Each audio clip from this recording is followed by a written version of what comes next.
시청자 여러분 안녕하십니까? 포항MBC 뉴스 데스크입니다. 포스코 교육재단이 운영하는 초등학교에 위장 전입하는 학생이 많아 갈등이 끊이질 않고 있습니다. 학부모가 위장 전입 학생을 직접 적발하는 일까지 벌어졌는데 무엇이 문제인지 이규설 기자가 심층 취재했습니다. 포항에서 포스코 교육재단이 운영하는 초등학교는 지곡초등학교와 포철동초, 포철서초 등 세 곳입니다. 세 학교 모두 교육 환경이 좋은 지곡단지 안에 자리 잡고 있어서 부모들이 자녀를 보내고 싶어 합니다. 환경이 좋고 교육 프로그램이 좋고 또 안정감이 있잖아요. 일단 그 직원들이 많이 살고 있으니까. 그런데 포스코 그룹 직원 자녀만 다닐 수 있었던 이들 학교가 지난 2000년부터 일반 시민에게도 개방되면서 위장 전입 문제가 불거지기 시작했습니다. 주소를 허위로 신고해 위장 전입하거나 이사를 간 학생이 전학을 가지 않는 경우도 많아서 위장 전입 학생이 점점 늘고 있습니다. 사정이 이렇다 보니 얼마 전 지곡초등학교의 한 학부모가 위장 전입 문제로 국민신문고에 민원을 제기해 해당 학생이 전학을 가는 일도 있었습니다.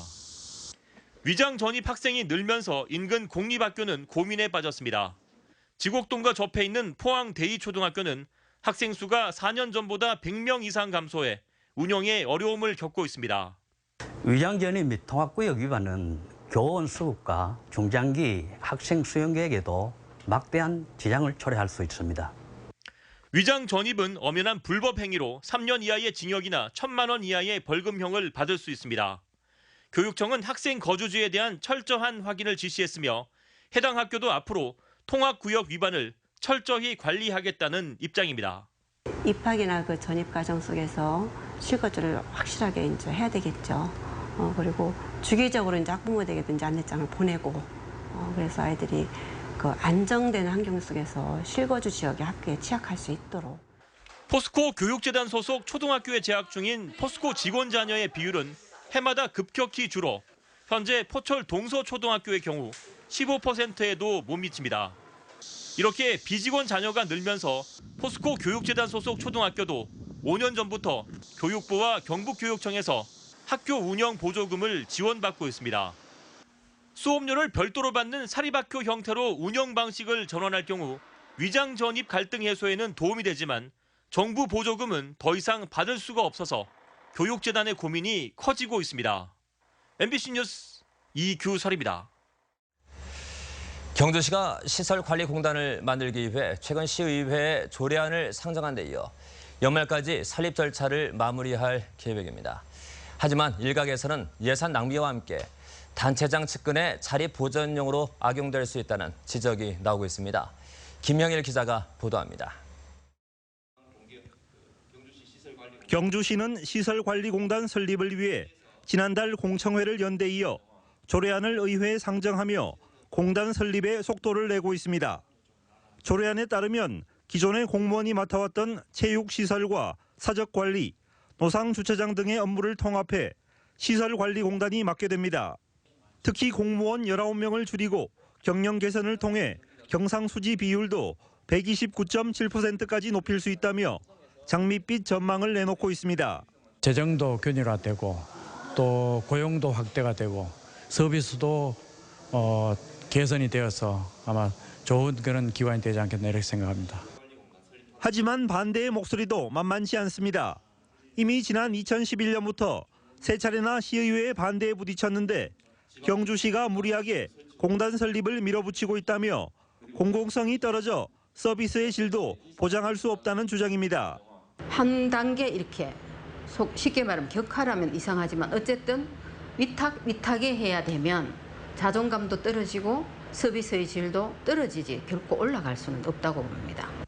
또 시설관리공단의 이사장직이 단체장 측근의 자리 보전용으로 전락하거나 퇴직 공무원들을 위해 악용될 수 있고 조직 비대화와 방만 경영 등 부작용이 우려된다는 지적도 나오고 있습니다. 분명히 비효율, 조직 비대화, 적자 경영 이거는 불보듯 뻔한 내용이거든요. 중고차 좀 고쳐 쓰면 될 건데 왜 새 차 굳이 비싼 새 차 살라고 하느냐 이거죠. 더구나 노상주차장과 사적지 등 수익이 많은 알짜배기 시설만 포함시켰을 뿐 경주문화재단이나 하이코 등 경상수지 적자가 심한 기관은 아예 제외돼 반쪽짜리 시설공단이라는 지적도 나오고 있습니다. 경주시는 오는 30일 시의회에 시설관리공단 설립 조례안을 상정할 계획인데 기존의 반대 입장을 보여왔던 시의회가 어떤 결정을 내릴지 관심이 모아지고 있습니다. MBC 뉴스 김향일입니다. 형산강 하구 퇴적물에서 기준치 1,100가 넘는 수은이 검출된 것과 관련해 포항환경운동연합은 성명을 통해 오염 원인을 규명하고 형산강 프로젝트의 전면 재검토를 요구했습니다. 환경운동연합은 조사기관과 조사 장소에 따라 오염도에 차이가 있지만 제첩과 황화에 이어 퇴적물에서도 기준치 이상의 수은이 검출된 만큼 즉각 조업을 중단시키고 오염원 파악에 주력할 것을 요구했습니다. 또 친수공간 개발에 치중한 형산강 프로젝트 대신 형산강 생태계 복원 프로젝트로 바꾸어 추진할 것도 주문했습니다. 사드 논란의 대구공항 K2 이전, 폭염 가뭄 피해까지 경북이 연일 들끓고 있는데도 지역 정치권의 목소리나 모습은 거의 접할 수가 없습니다. 여야 경북도당이 모두 위원장 공석이어서 식물도당 상태로 표류하고 있습니다. 이정희 기자입니다. 새누리당 경북도당은 6월 말 이한성 위원장의 임기가 끝나고 지금껏 2달 동안 위원장 공석입니다. 당초 박명재 의원이 위원장을 맡기로 했지만 중앙당 사무총장에 임명되면서 혼선이 이어지고 있습니다. 아무런 인선 절차 없이 초선 의원을 직무대행으로 내세우고 위원장을 맡을 재선의 김종태, 이완영 의원은 선거법 위반 사건에 계류 중. 삼선 김광림, 강석호, 이철우 의원은 중요 보직을 맡고 있기도 하지만 지금부터 임기 1년간은 선거 이슈가 없어 큰 관심을 보이지 않고 있습니다. 총선이나 대선 때만 당원을 규합하고 현안 문제들이 생겼을 때는 소신 있는 주장을 펼치지 못하고 있습니다. 위에 눈치를 보는 그런 기원들에게 분란이 아주. 최고위원회의에서 9월 9일까지 도당위원장 선출을 해야 된다는 8월 30일 경북의원협의회를 열어서 결정할 예정입니다. 더불어민주당 경북도당도 상황이 다르지 않습니다. 지난 12일 선출된 오준기 경북위원장 당선자가 정당법 위반 사건으로 중앙당으로부터 인준이 무기한 보류되고 있습니다. 오 당선자는 선거 과정에서 지역 간부에게 50만 원을 건넸다 선관위와 검찰에 차례로 고발됐습니다. 이 때문에 권역별 시도위원장에게 돌아가도록 돼 있는 최고위원 자리도 물 건너간 상황입니다.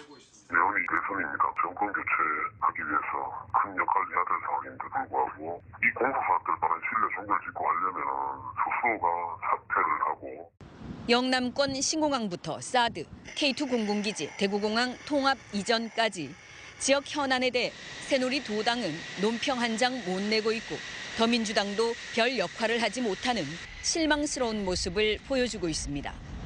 MBC 뉴스 이정희입니다. 경상북도의회 농수산위원회는 농축산물을 김영란법 적용 대상에서 제외해달라는 건의문을 채택하고 다음 달 1일 본회의 의결을 거친 후 정부와 국회에 전달하기로 했습니다. 농수산위원회는 법의 제정 취지는 공감하지만 현실을 고려하지 않은 낮은 상한가액 책정으로 농축수산물이 시장이 크게 위축되고 그 피해는 고스란히 농업인들이 입게 된다며 선물의 범위에서 농축수산물을 제외하거나 금액을 높여줄 것을 건의했습니다. 해양수산부는 올여름 폭염에 의한 고수온이 지속되고 있고 적조가 확산될 조짐을 보이고 있다며 양식어민에 대한 다양한 지원책을 시행하겠다고 밝혔습니다. 이에 따라 고수온이나 적조로 인한 어업 재해의 경우 재해 복구비와 어린 물고기 입식비로 어가당 최대 5천만 원까지 지원하고 긴급 경영안정자금과 생계비 등도 지급할 예정입니다. 현재 고수온에 의한 양식업 피해는 경북 11억 원, 경남 28억 원 등 전국적으로 42억 원에 이르고 있으며 전남 여수 등에서 발생한 적조도 빠르게 확산되고 있어 피해가 우려됩니다. 지진이 자주 발생하지만 1988년 이전 건물은 내진 설계가 적용되지 않아 대책 마련이 필요하다는 분석이 나왔습니다. 대구 경북연구원은 우리나라 지진 발생 빈도는 지난 1978년부터 지금까지 1229회이고 이 가운데 대구 경북의 비율이 20.8%를 차지하고 있지만 내진 대상 건물의 38%만 내진 성능을 갖췄다고 분석했습니다. 이에 따라 내진 설계 대상이 아닌 2층 이하 소규모 건축물에 대해선 건축물 구조 지침을 보급해 자율적인 개선을 유도하고 특히 동해안의 해일과 지진에 대비해 원전 방재훈련 전문센터의 설립과 운영을 제안했습니다. 포항시와 경주시, 울산시는 지난 6월 해오름 동맹 협약에 따라 협력 사업 등에 적극 나서고 있습니다. 세 개 도시는 내년 6월 완료를 목표로 동남북권의 핵심 전략 산업을 발굴하기 위해 울산발전연구원과 대경연구원에 연구 용역을 맡겼습니다. 또 다음 달에는 학술 행사를, 오는 10월에는 대학과 도시의 상생 발전을 위한 2차 모임을 열기로 하는 등 산업과 도시 인프라, 문화교류 등 3개 분야에서 다양한 협력 방안을 추진하기로 했습니다. 올해로 28회째를 맞은 포스코 패밀리 기술 컨퍼런스가 오늘 포스텍과 리스트에서 열려 내일까지 계속됩니다. 권호중 회장의 개회사와 3M 신학철 수석 부회장의 기조 강연에 이어 39개 전문 세션으로 나눠 기술 발표와 토론이 진행됐습니다. 특히 권호준 회장은 개회사에서 월드 프리미엄 제품 중심으로 수익성 창출 기반을 마련하고 신사업 분야의 새로운 성장 동력원을 확보해야 한다고 강조했습니다. 유네스코 산하 국제사진예술연맹 총회가 60여 개국 420여 명의 사진작가가 참가한 가운데 오늘 경주에서 개막해 주말까지 포항구와 안동 등지에서 진행됩니다. 총회에 참석한 세계 사진작가들은 경북도청 안동 하회마을, 포항 호미곶, 경주 첨성대 불국사 등을 돌며 사진 촬영 대회를 갖습니다. 총회 부대 행사로 48개국에서 선별 제출한 흑백사진 480점을 구경할 수 있는 국제 흑백사진 비엔날레가 28일까지 경주 서라벌 문화회관에서 열립니다.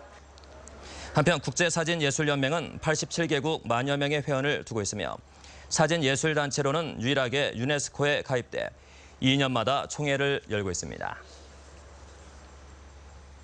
국내외 11개 대학의 대학생들이 참여하는 글로벌 응용게임 대회가 내일까지 포항 창조경제혁신센터에서 열립니다. 학생들은 5명이 한 팀이 돼 48시간 동안 실제로 사용 가능한 게임을 개발하고 시연을 통해 순위를 가리게 됩니다.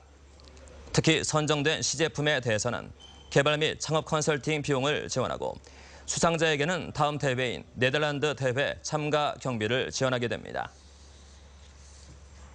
내일 아침부터 오후까지 경북 동해안 지역에는 5에서 30mm의 비가 내리겠고 또 바람이 강하게 불겠습니다. 덕분에 기온이 내려가면서 더위는 수그러들겠습니다. 송혜림 기상캐스터입니다. 네, 계절의 시계가 거꾸로 돌았습니다. 오늘 포항이 32.4도, 경주가 34.7도까지 오르면서 다시 한여름 속으로 들어간 듯 했습니다. 그동안 푹푹 찌는 무더위가 이어지면서 바깥 활동 자제해야 했었는데요. 내일은 비가 그친 뒤 기온이 내려가겠습니다. 야외 활동 계획해보시는 것도 좋을 것 같습니다. 경북 동해안 지역 내일 아침부터 오후까지 비가 예상되는데요. 예상 강수량은 5에서 30mm 정도입니다. 내륙 지역에도 천둥번개를 동반한 소나기가 오는 곳이 있겠고요. 바람도 강하게 불겠습니다. 시설물 관리에도 유의하셔야겠습니다. 동해상에도 비가 내리겠습니다. 바다의 물결도 최고 4m까지 일면서 매우 높게 일겠습니다. 또 해안가는 파도가 방파제나 해안도로를 넘는 가능성이 있으니까요. 유의하셔야겠습니다. 자세한 내일 날씨 알아보시죠. 경북 동해안 지역 내일은 대체로 흐린 가운데 비가 내리겠습니다. 아침 기온 22도에서 24도고요. 낮 최고 기온은 울진이 25도, 영덕 26도, 포항과 경주 27도로 제법 선선하겠습니다. 울릉도와 독도 지역도 흐린 가운데 오전에는 울릉도에 비 소식이 있겠습니다. 아침에 울릉도가 21도, 독도 23도, 한낮에는 울릉도와 독도 모두 24도입니다. 동해상에 비가 내리는 가운데 돌풍이 불면서 바다의 물결은 1에서 4m까지 매우 높게 일겠습니다.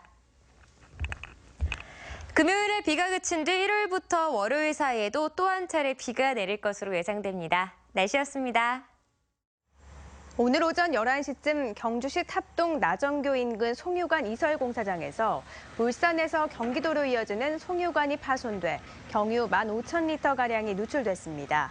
소방당국은 굴착 작업 중 포크레인이 송유관을 파손해 경유가 일부 누출된 것으로 보인다며 2시간여 동안 제거 작업을 벌였고 다행히 인근 형산강으로는 유입되지 않은 것으로 확인됐습니다. 2017학년도 대학 수학능력시험 원서 접수가 오늘 시작돼 다음 달 9일까지 계속됩니다. 재학생이나 졸업생은 재학 또는 출신 학교, 검정고시 합격자와 기타 학력 인정자, 타시도 출신자는 거주 지역 교육청에 접수하면 됩니다. 올해 수능은 한국사 영역이 필수로 지정돼 반드시 응시해야 하는데 미응시할 경우 수능 성적 전체가 무효로 처리됩니다. 경북의 지난해 수능 응시자는 전년보다 3천여 명이 줄어든 2만 3천여 명으로 학생 수 감소에 따라 매년 응시자 수도 줄어들고 있습니다. 지난 3일 시행한 초중고졸 검정고시 합격자 926명의 명단이 오늘 발표됐습니다. 평균 합격률은 84%며 최고령 합격자는 초등학교 졸업 검정시험에 응시한 75살 할머니입니다. 합격자 중 재소자는 93%의 높은 합격률을 보였습니다. 합격 증서는 포항, 안동, 구미교육지원청과 경북교육청에서 교부하며 성적증명서는 전국 초중고등학교와 나이스 서비스를 통해 온오프라인으로 발급받을 수 있습니다. 늦게 결혼하는 만혼과 출산을 미루거나 기피하는 현상 등으로 10년 사이 출산 연령이 2세가량 높아졌습니다. 통계청 자료에 따르면 지난해 대구 지역 여성의 평균 출산 연령은 32.42세로 서울, 부산에 이어 세 번째로 높았고 10년 전보다 2.17세 높아졌습니다. 경북 지역 여성의 평균 출산 연령은 31.72세로 10년 전 29.77세보다 1.95세 높아졌습니다. 한편 지난해 출생아 수는 전년도에 비해 대구는 0.4%, 경북은 1.1%가량 늘었습니다. 포항 스틸러스 강상우와 김진영 선수가 K리그 클래식 27라운드 베스트 11에 선정됐습니다. 강상우는 지난 27라운드 상주전에서 측면을 지배하며 활발한 움직임을 보였고 특히 종료 직전 극적인 결승골을 넣어 베스트 11에 이름을 올렸습니다. 김진영 골키퍼는 놀라운 선방으로 상주의 슛을 막아내며 포항의 승리를 지켜냈습니다.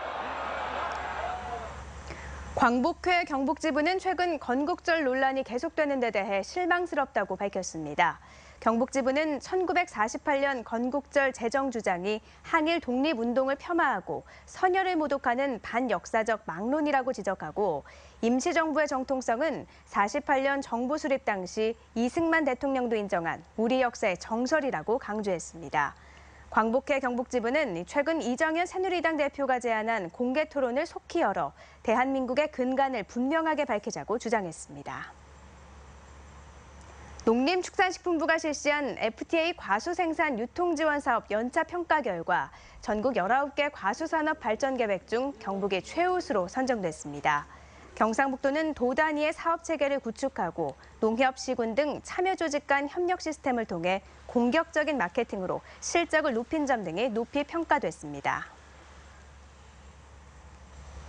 네, 이상으로 8월 25일 목요일 포항 MBC 뉴스데스크 마치겠습니다. 여러분 고맙습니다.